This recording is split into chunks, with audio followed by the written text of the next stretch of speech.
관련해서 이야기를 해볼까 합니다. 함부로 복용을 하면 명백한 부작용이 있기 때문에 현대사회인들은 아침에 일어나면 몸이 너무 찌뿌둥하고 아침도 귀찮죠. 일하다 보면 점심시간 자극적인 걸 막 엄청 많이 먹고 나서 카페라떼, 카라멜 마키아토 같은 거 당 충전 저녁 먹어야죠. 오늘 하루 고생했으니까 또 삼겹살에 소주 한잔 하고 집에 들어가면은 한 10시야. 10시면 운동 어떻게 못하지? 그냥 자는 거예요. 그럼 다음날 아침에 일어나. 그럼 또 찌뿌둥해. 그럼 또 하루가 시작되는 거예요. 그럼 피부가 뒤집어지기 시작.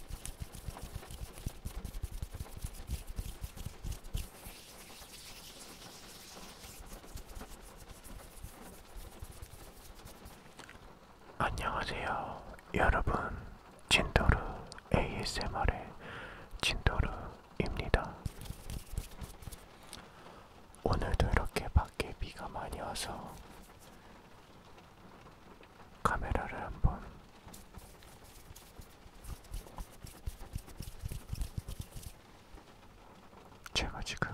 제가 지금 오늘은 상태가 요즘 사실 안 좋긴 했어요. 오늘은 수염도 좀 길었고 어제 외식이 있었기 때문에 술도 살짝 마셔가지고 상당히 피곤하고 뭐 여러가지 안 좋지만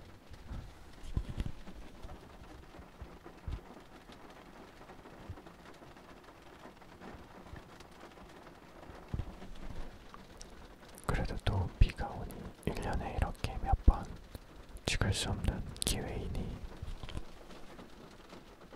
영상을 한번 켜봤습니다. 사실 요즘 저의 그 카메라 빨은 이미 다 들통이 났기 때문에 사실 이렇게 밖에서 영상을 올리게 될 때는 뭔가 상황극을 하기도 어렵고 하다 보니까 늘 머릿속에 생각해오던 거를 그냥 주저리 얘기하는 정도, 빗소리와 함께 소근소근 소리를 들려드리는 정도밖에 안 될 것 같아요. 그래도 뭔가 주제는 있어야 되니 오늘은 간단히 피부에 관련해서 이야기를 해볼까 합니다. 일단 저는 중학교 때부터 조금 피부가 뒤집어지기 시작해서 고등학교, 대학교, 20살, 군대 이렇게 단계적으로 엄청나게 안 좋아졌어요. 그러니까 제가 중학교 때만 해도 10년이 훨씬 전이니 한 15년 전이니까 그때는 지금보다 더 뭔가 피부 기술이나 이런 것들이 좀 떨어져 있었겠죠. 그러다 보니까 그때는 제가 그냥 다들 아시죠?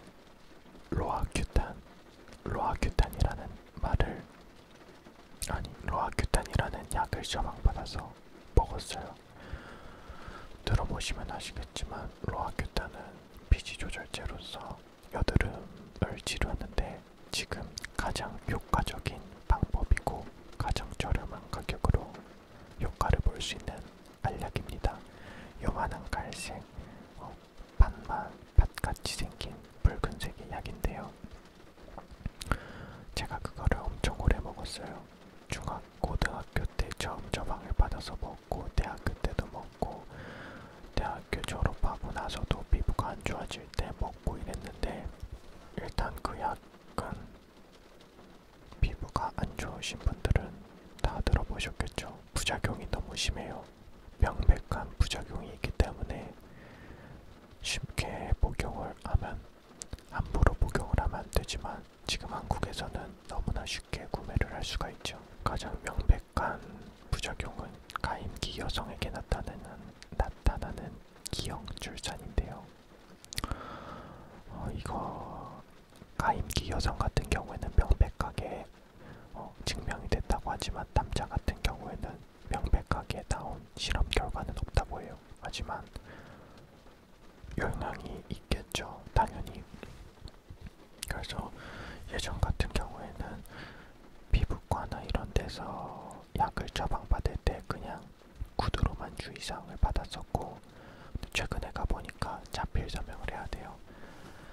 이러한 부작용을 인지하고 있고, 뭐 가임기 이렇게 임신 전에는 복용하면 안 되며 의사와의 충분한 상담이 필요하다 이런 것들이 있어서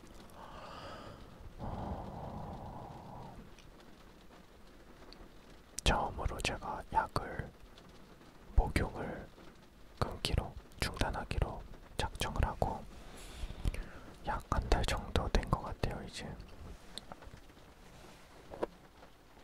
이게 갤럭시 셀카 모드라서 진짜 피부가 좋게 나오거든요. 근데 저는 일단 기본적으로 피지 분비량이 엄청나요. 여름은 진짜 장난 아니거든요. 그래가지고 여름에는 꼭 그 약을 복용했었는데, 이제 저도 나이가 있고 결혼을 하고 2세 계획을 더 안 할 수 없다 보니 저도 이제 준비를 하려고 이렇게 노력하고 있는데, 자, 그 약을 드셔보신 분은 알겠지만 삶의 질이 좋아짐과 동시에 나빠져요. 어떻게 되냐? 피부로 고생하신 분들은 알겠지만 자존감도 떨어지고 내인기피증도 생기고 나가기 싫어지고 막 거울만 보면 짜증나고 이러잖아요. 그 약을 먹으면 그 모든 것들이 해결돼요. 피지 분비량이 줄면서 얼굴이 말끔해지고 지성 피부들이 원하는 그 뽀송뽀송함이 유지되면서 여드름도 안 나고 정말 모든 게 좋아지는데, 반대로 그 부작용을 다 감수해야 돼요. 저 같은 경우에는 극심한 건조감, 피부가 건조한 게, 그러니까 피부는 원래 피지가 많이 나와서 번들번들하던 게 정상처럼 느껴지지만 입술이나 몸 같은 게 엄청 건조해져요. 아무리 강력한 보습제를 발라도 갈라지고 벗겨지고 이렇게 될 수밖에 없고요. 두 번째는 저는 피로감, 너무 피로했어요. 너무 피로하다 보니까 일상생활이 정말 힘들고 짜증나고 예민해지고 이랬거든요. 그 다음엔 저는 소화불량이 직접적으로 왔는지 아니면 피곤하고 건조해짐으로 왔는지는 잘 모르겠지만 소화불량도 잘 안 되고 소화도 좀 어려웠고, 그래서 전체적으로 그 약은 계속 먹고 싶지만 먹을 순 없는, 부작용이 너무나 저한테는 심하게 나타났던 그런 약이에요. 근데 제가 인터넷에 찾아보니까 사람마다 조금씩 다른 것 같아요. 근데 건조함과 피로함은 정말 많이 나타나고요.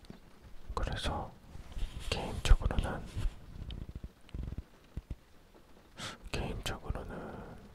처음에 뭐 임신 계획이 없다면 약을 복용하는 게 가장 좋은 것 같은데, 과연 이 약이 언제쯤 몸에서 빠져나가는지, 최소 한 달이라고 하는데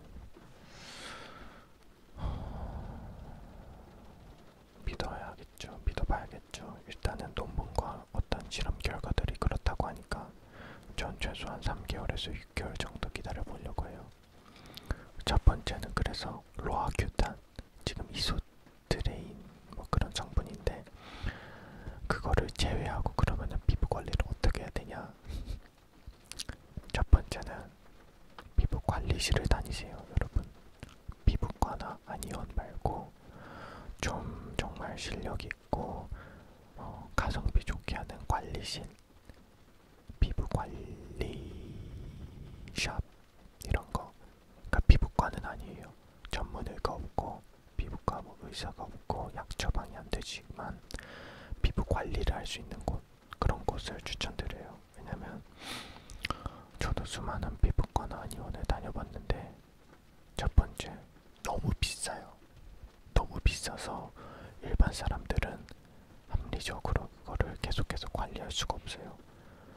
물론 뭐 한 달에 몇십만 원씩, 몇백만 원씩 쓸 수 있으면은 그냥 정말 유명한 피부과 가서 할 수 있는 모든 피부 시술이나 이런 거를 다 받으면 좋겠지만 현실적으로 그럴 수가 없잖아요. 그렇기 때문에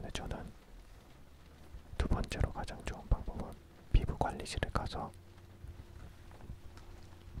그 원장님 또는 관리해주시는 분이랑 친해지는 거죠. 정말 잘하는 데는 계속해서 공부도 하시고요.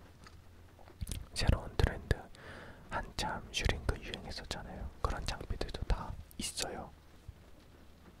그렇기 때문에 저는 피부 관리실을 상당히 추천합니다. 저도 피부 관리실을 다니고 있고요. 피부과를 갔을 때보다 오히려 더 좋아요. 뭐 물론 제가 피부과에 가서 레이저를 계속 맞고 다 그런 건 아니지만 피부 관리실에 가서도 시술은 받았거든요. 뭐 MTS라든지 아쿠아 필링 이런 거 슈링크도 받아봤고 했는데 피부 관리실이 저는 지금 대전에 있기 때문에 대전에서 다니는데 수도권에 계신 분들은 더 좋은 데가 훨씬 많겠죠. 대전은 사실 제가 다니는 데 말고는 다른 데는 가보지도 않았고 어떨지 잘 모르겠어요.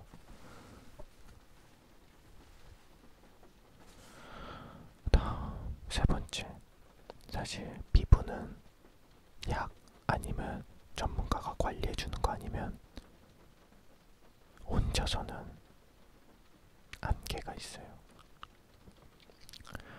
한계가 있지만 그래도 나는 약을 먹기도 싫고 피부 관리실도 도저히 못 다니겠다 그러면은 정말 시간과 노력이 필요해요. 왜냐면 여러분 시험 공부하거나 아니면 뭐 자격증 공부 하다못해 학교 다닐 때 하는 것도 다 학원 다니고 인강 보잖아요. 그런 것들이 그 사람들의 깊은 내공과 노하우를 그리고 시간을 돈 주고 사는 거죠. 쉽게 말하면 그 사람들은 뭐 한 10년 동안 연구하고 공부한 노하우를 아주 엑기스만 이렇게 인강이라든지 학원 강의에 담아서 주는 건데 그거를 내가 혼자 찾아서 하겠다 그러면은 정말 10년이란 기간이 걸릴 수도 있고요. 다만 그거를 완성한다면 상당히 높은 수준이 되겠죠. 근데 그러기가 쉽지 않다는 거. 저도 계속해서 피부를 찾아보고 하는데 제 주 업무가 피부가 아니잖아요. 그러니까 어려워요. 지식을 쌓는 것도 어렵고 접근하는 것도 어렵고. 세 번째는 정말 노가다예요. 성분이나 리뷰가 좋은 것들을 찾아서 한 번씩 써봐야 돼요. 왜냐면 저 사람한테 좋았던 거에 나한테는 안 좋을 수도 있어요. 나한테는 정말 잘 맞았는데 저 사람한테는 안 좋을 수도 있거든요. 제가 이게 성분 차이인지 아니면 무슨 차이인지를 제 기준에서 아무리 찾아보려고 했지만 찾을 수가 없어요. 무슨 차이인지 모르겠어요. 그냥 저의 체질에 맞는 스킨 로션 기본 제품들이 있고 여러분도 충분히 느껴보셨겠지만 스킨 로션 가지고는 피부를 좋아지게 하기는 정말 확률이 낮아요. 만약에 스킨 로션으로 피부가 좋아졌다 그거는 원래 그 전에 쓰던 게 너무 안 맞아서 그 다음 쓴 게 정상으로 되돌려줬다거나 아니면 여러가지 생활 습관이 바뀌었다고 저는 생각하는데 아무튼 스킨 로션은 제가 뭐 추천해드릴 것도 없고 진짜 써봐야지 알아요. 와해 어플 있잖아요. 거기 높은 상위를 다 쓰신다고 해서 피부가 좋아진다는 장담은 없죠. 정말 피부는 화장품은 보조적인 역할 전 그렇게 생각합니다. 여드름 치료 피부의 가장 첫 번째는 약, 두 번째는 피부 관리실이나 피부과 이런 것들. 개인적으로 동양의 오리엔탈적인 치료는 추천드리지 않습니다. 네 번째, 저는 사실 가장 중요하다고 생각하는데 이거는 정말 안 믿는 사람들이 많아요. 네 번째는 생활 습관. 저는 피부와 몸에 있어서 생활 습관이 가장 중요하다고 생각하는데 어떤 사람들은 먹는 거 상관없어. 그냥 다 먹어도 돼. 또는 아무리 늦게 늦게 자고 아무리 뭐 잠을 적게 자도 난 피부 좋던데 라고 하실 수도 있거든요. 근데 그 사람들은 그냥 그런 체질이에요. 그 사람들은 그냥 피부가 타고나게 좋은 건데 부럽죠. 그냥 타고난 게 최고예요. 타고난 게 최고지만 저와 같이 트러블성 피부를 가지고 관리를 하지 않으면 뒤집어지는 피부를 가지신 분들은 관리를 해야 돼요. 가장 제가 강조하는 건 식습관인데 저 같은 경우에는 유당불내증이라는 게 있어요. 근데 사실 동양인, 한국인은 대부분의 유당불내증을 갖고 있지만 그냥 살거든요. 우유, 쉽게 말해서 유당이란 거를 소화하지 못해서 우유를 먹으면 가스가 차고 속이 부글부글하고 불편한 그런 것들인데 뭐 락토프리 제품들도 있잖아요. 근데 저는 그냥 아예 안 먹어요. 나중에 원플러스 같은 데 가서 저희 그 장보기 이런 걸 한번 보여드려야 되나 싶은데 저는 뒷성 제품을 딱 들고 뒷성분을 봤는데 알레르기 유발 제품에 우유가 들어간 건 아예 안 먹거든요. 그래서 요거트도 먹어봤는데 썩 좋진 않았어요. 우유, 요거트, 뭐 라떼, 피자, 햄버거 정말 안 먹어요. 햄버거는 기분 좋을 때만 먹긴 하지만 그렇게 안 먹고 있고 생활 습관도 저 술 정말 좋아하거든요. 근데 술 진짜 많이 줄였고 잠도 게임은 늦게까지 해야 재밌거든요. 근데 그것도 진짜 많이 줄였고요. 운동도 사실 예전에 운동을 한다고 영상을 올렸는데 진짜 제가 운동하는 거 혹시잖아요. 약간 집돌이에 그냥 누워서 퍼질러 있는 거 좋아하는데 운동도 지금 꾸준히 계속 하고 있거든요. 그러니까 그나마 지금 이런 상태를 유지하는 거고 제가 그냥 그냥 몰라 막 살아 했으면은 정말 와우 옛날 사진을 보여드리고 싶지만 아직 저의 이미지를 생각하는 사람들이 많기 때문에 제 주변에서 언젠간 이런 이미지를 벗고 재밌는 약간 정말 저의 삶을 사는 그런 유튜브를 하고 싶은데 아무튼 저는 피부를 위해서 정말 노력하고 있어요. 왜냐면 예전에 피부가 너무 뒤집어져서 정말 자존감도 낮아지고 우울하고 대인기피증도 있고 그랬던 시절이 있기 때문에 돌아가고 싶지가 않거든요. 그래서 지금도 막 트러블이 나거나 피부가 막 뒤집어졌다 그러면은 식단 다시 정신 차리고 막 조절하고 뭘 잘못했는지 세수를 잘못한 건 아닌지 막 이런 걸 찾아가고 있는데 여러분도 저와 같은 피부 고민이 있다면 첫 번째 피부과 가서 약을 드시거나 약을 바르거나 그런 것들을 한번 해보세요. 저는 피부로 인해 너무나 큰 스트레스를 받아봤기 때문에 약의 부작용과 피부의 그 스트레스 삶의 질 저하를 생각한다면 일단 약을 먼저 먹을 것 같아요. 상황에 맞춰서 먹을 수 있는 상황이라면. 두 번째는 피부 관리실을 찾아서 주기적으로 관리를 받을 거예요.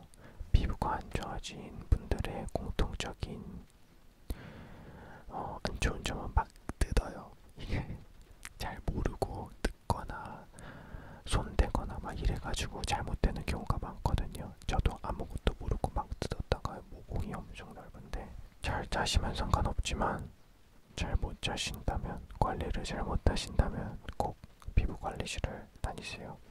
세 번째, 노가다로 맞는 스킨 로션을 찾아야 되는데 가능하시면 피부 관리실에서 추천을 받거나 그런 식으로 찾는 걸 추천드릴게요. 아니면 주변 사람들한테 좀 받거나 스스로 혼자 지금 피부가 안 좋아져 있는 상태에서 시간도 오래 걸리고 실패 가능성이 크기 때문에 그렇게 추천드리진 않습니다. 그리고 네 번째, 저한테는 가장 영순이지만 아직 사람들의 신뢰를 못 사고 있는 그런 내용이라서 식습관, 생활습관, 생활 패턴 진짜 쉬워요. 물 많이 먹고 야채 많이 먹고 고기 지방류를 좀 줄이고 인스턴트 안 먹고 설탕류 안 먹고 일찍 자고 일찍 일어나고 적당한 운동하고. 근데 사회인들은, 현대 사회인들은 그게 어렵죠. 아침에 일어나면 몸이 너무 찌뿌둥하고 아침도 귀찮죠. 자야 되는데 대충 씻고 나가서 일하다 보면 점심시간 아침을 굶었으니까 또 얼마나 배고파요. 자극적인 걸 막 엄청 많이 먹고 나서 졸리죠. 졸리니까 뭐 카페라떼, 카라멜 마키아토 같은 거 당 충전한다고 먹고 와서 또 퇴근할 때까지 일하다가 퇴근하면은 저녁 먹어야죠. 오늘 하루 고생했으니까 또 삼겹살에 소주 한잔 하고 집에 들어가면은 한 10시야. 10시면 운동 어떻게 못하지. 그냥 자는 거예요. 그럼 다음날 아침에 일어나. 그럼 또 찌뿌둥해. 그럼 또 하루가 시작되는 거예요. 대부분의 현대사회인들은 그냥 이렇게 살 수밖에 없죠. 왜냐면 너무나 바쁘고 자기 시간도 없고 뭔가 보상을 받아야 되지만 딱히 보상을 어떻게 받아야 되는지 모르기 때문에 술 한잔하거나 맛있는 거 먹고. 근데 사실 맛있는 건 몸에 안 좋은 경우가 많죠. 그래서 저도 회사를 다니지만 정말 저는 관리를 많이 하는 편이에요. 그래서 주변에서 보면 좀 별나다라고 볼 수 있죠. 일반적이지 않으니까. 하지만 여러분의 몸을 위해서 그렇게 별나게 관리를 하셔야 돼요. 아무튼 비가 좀 많이 그친 것 같으니까 오늘은 여기까지. 사실 정말 좋아요. 15년 이상의 약간 노하우가 담긴 그런 것들인데 어떻게 보면 간단하고 그냥 누구나 할 수 있는 그런 피부 관리, 그런 피부가 좋아지는 그런 법인데, 나중에 제가 ASMR이 아니라 뭔가 진성으로 정보 전달을 위해서 영상을 찍는 날이 오면 자세히 정리해서 한번 말씀드릴게요.